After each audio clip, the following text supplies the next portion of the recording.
We've got over 200 business, community, charity, education, union leaders all coming together today to talk about Sizewell C.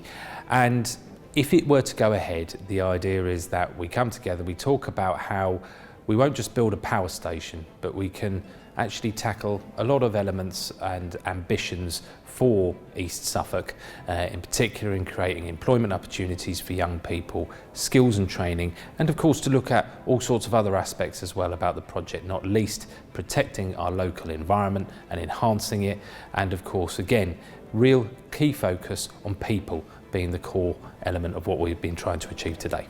We've been working with the region's colleges, universities and schools to try and ensure that we have a future generation of skilled young people to come into this industry. Not just nuclear, but offshore wind and hydrogen as well. It's so important that we have these well-paid jobs in our region. You've got a huge workforce like that. They're going to want to be eating, drinking within the community, but also being entertained. And we are the largest asset to that area.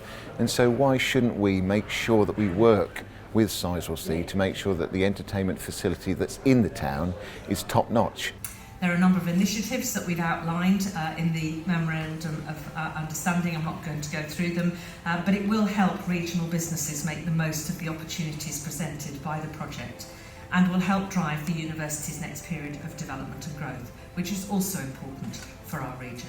The challenge we have to get to net zero is a considerable one, and if all the research shows, the Climate Change Committee and the research they've done is that to stand a realistic chance of getting there, we need nuclear, and the Sizewell C is the next one on the blocks, and we need to get on with it.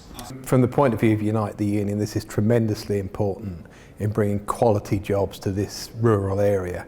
And they're quality jobs not just for the people directly employed by the station, but in the many, many ancillary supply chain industries. It will help raise aspirations, bring all sorts of new opportunities and a new range of careers in something that is really exciting, here for the future, and our students are so savvy about environmental benefits and want to be involved and are excited about the opportunities.